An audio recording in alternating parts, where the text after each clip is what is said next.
Hello, hello. Can you hear me? So we have two questions for today's Q&A session. I'm going to go over these and then actually get a few questions if you have them. So the first one is, while we are working to get our property established, what can we do to get ourselves set up for payment with insurance companies and state payments? So this is a double-sided question. I think we covered some last Q&A, but when you're getting your facility licensed, once you're already licensed, you can then sign up to receive payments from services like Medicare waiver, insurance companies, and things of that nature. But you can't really accept payments from those entities unless you're licensed, because the main thing they're going to ask for is your license number. So they want to make sure you're a licensed facility. So Medicare waiver is pretty much equivalent to like a Section 8 for seniors. They'll pay up to $3,500 a month for seniors to be in your facility. And they're not going to even entertain your facility unless you're licensed. And neither will insurance companies. So the first step is just to get licensed. And then you then start to apply for those extra services that you can bill out for.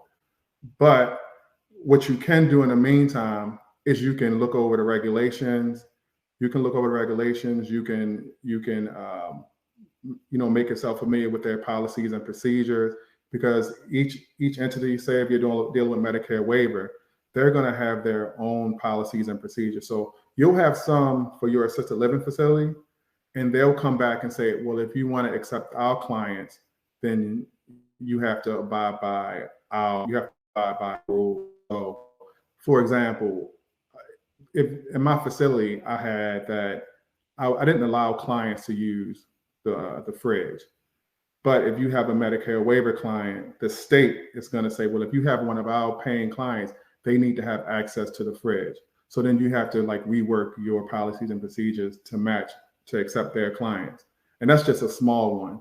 But they'll tell you when you're going to sign up and register for them, they'll say, okay, well, these are your policies and procedures. They'll make you submit your policies and procedures to them, and they'll review them, and they'll come back with edits and say, okay, this is something that we want you to add in if you want to be accepted in our Medicare waiver program or our insurance program. So the question, you can get things done. You can make yourself familiar, and you can get in contact with the agencies and say, hey, I'm in the process of getting licensed. I want to be a waiver provider. Can you send me your policies and procedures? And they'll do it. And it's also online. But you can't sign up for those services because they're not going to let you unless you have your facility license. The next question is, we are in the process of applying for an SBA loan. The process has slowed down. What are some of the things that we could be doing while we are waiting? So far we have selected our building. We have contractors come through next week for bids. We worked through the financial parts and built our pro forma, and we have been working on application for the state. So it sounds like you have all your ducks in order as far as getting an SBA loan, which is good.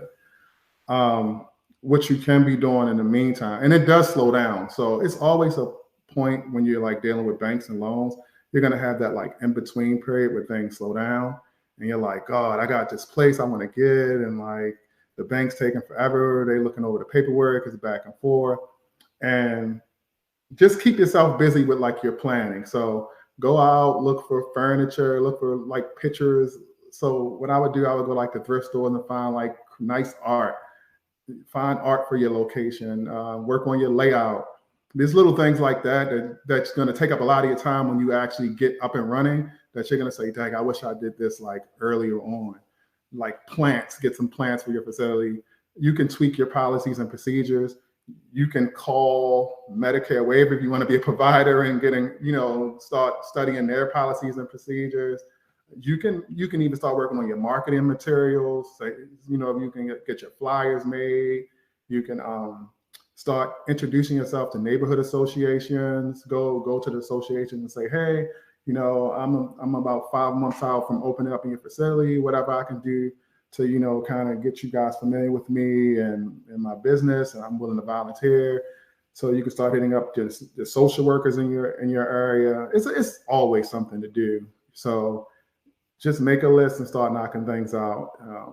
I would say marketing, getting your marketing material. In some states, you can't really start marketing until you're licensed, but you can always have people get to know you as a person, and you can tell them your intentions. So while you're not like giving them like, hey, I have a bed available, come take a look at my facility, you can let them get to know you as a person. So what I would do, I would go to the neighborhood associations and I would say, oh, I'm Kwame.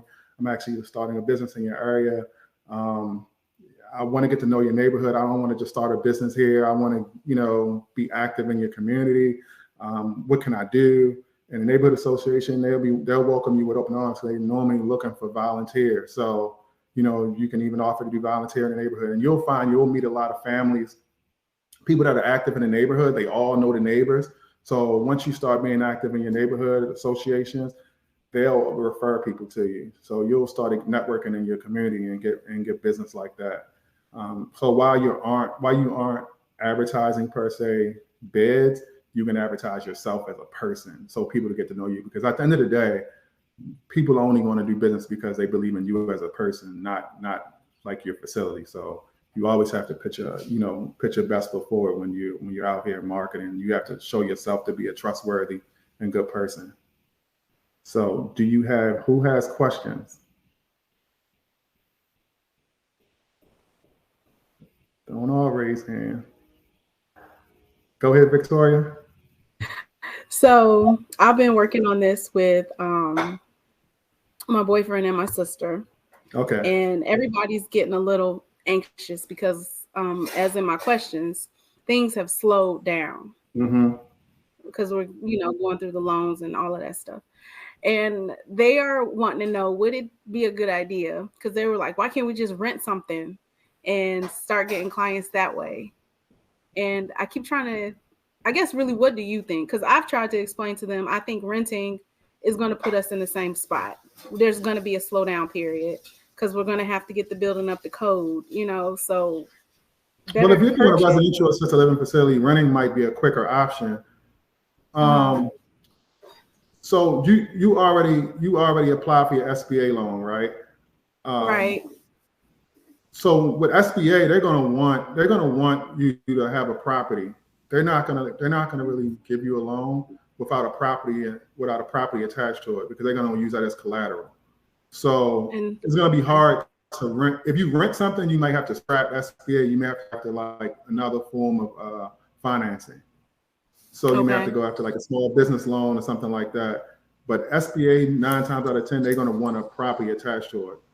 So just know that and renting could be quicker. Like I rented my first property. I found it.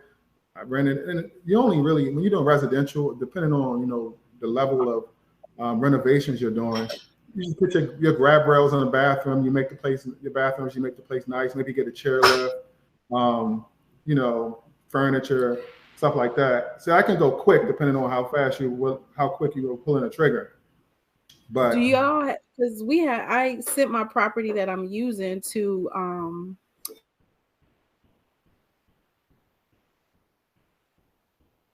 your phone.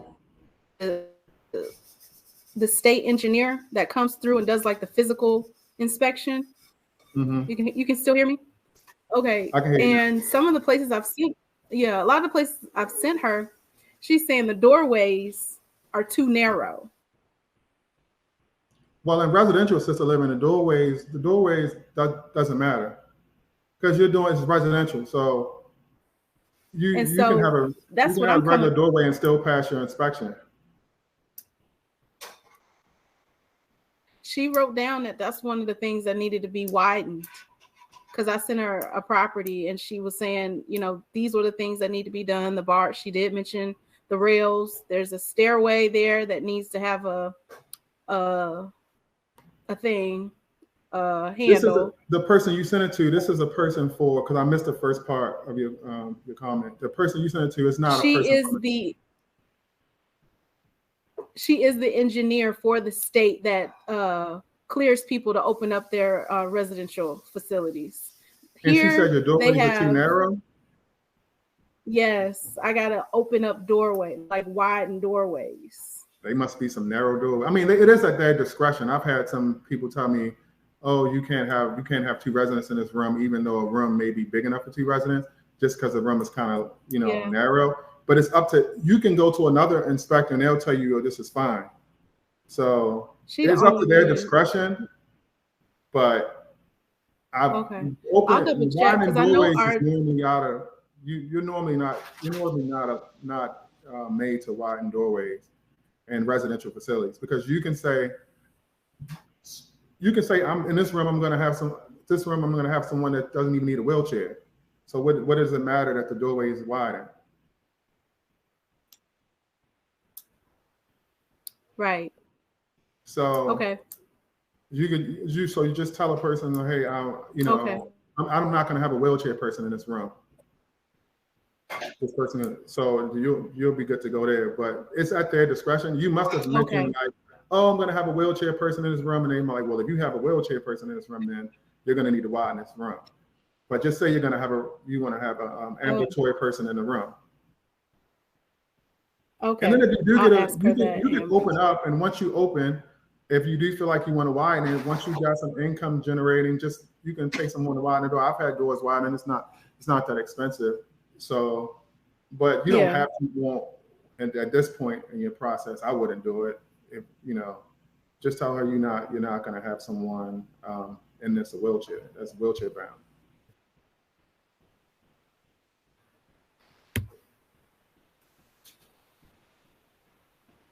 Anyone else?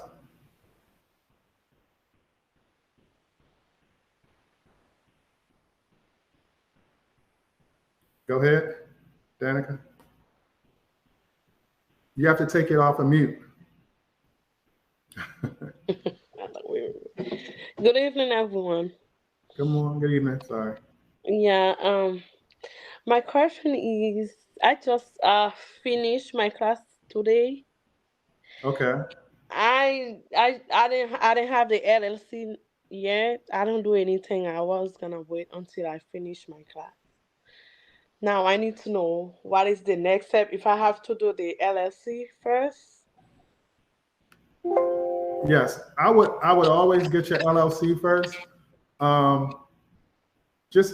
Because if you do come across a property that you want to lease, or you have, I think you got to put me on mute because now I'm getting some feedback. But I would do the LLC first, and then what I would do is, if you have a property that you come across that you like to lease, I'm getting feedback. I'm sorry because I have someone who's getting in my room. I'm so Just sorry. put yours on mute. That way it does not. Okay. So I would get your LLC first and work on those. That it, because if you have a property that you're leasing, are you leasing a property or are you purchasing? Leasing? Yeah, I have a 6 bedroom. I was thinking to do it on 2 room. I don't know if I can do it or if I have to wait. I don't know exactly what to do. I don't know if you can give me suggestions. So you currently have a 6-bedroom property. Yeah, but I'm living in it. I was That's gonna fine. start in 2 bedroom. Okay. So I That's don't fine. know. So you already have do you own a property or are you leasing? It is on. Okay. So get your LLC, because you can jump right into your licensing portion of it then. Because you already have a property. Just see what rooms you want to rent out, and then you get those rooms to code, get those rooms to standard, OECD standard for licensing, and then you apply for those rooms in your facility, in your So house. what I have to do? Like take the pictures and everything? How I have to do it? You just download the application, and they'll give you is a checklist of everything you're going to need. See if the rooms are large enough for doubles or singles. If you send me the rooms, I'll look at them for you. Okay. Yeah, see if they're doubles or singles, and then just go down your license application and check them all, check everything off. You have the paperwork from the course, so you can start on your application sooner than later. Okay. Okay. All right. Anybody else? Danica, you gotta put it back on mute because I'm still getting feedback. Anyone else?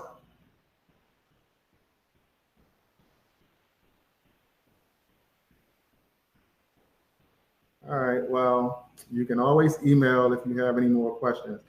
But Danica, send me your rooms and information and I'll look at them and tell you, and I'll shoot you over the checklist. Because you can jump right into your licensing if you're just doing it out of your own home. And Victoria, you keep me posted as well. And then we just go from there. And you guys have a good rest of your week. Bye. Thank you, Kwame.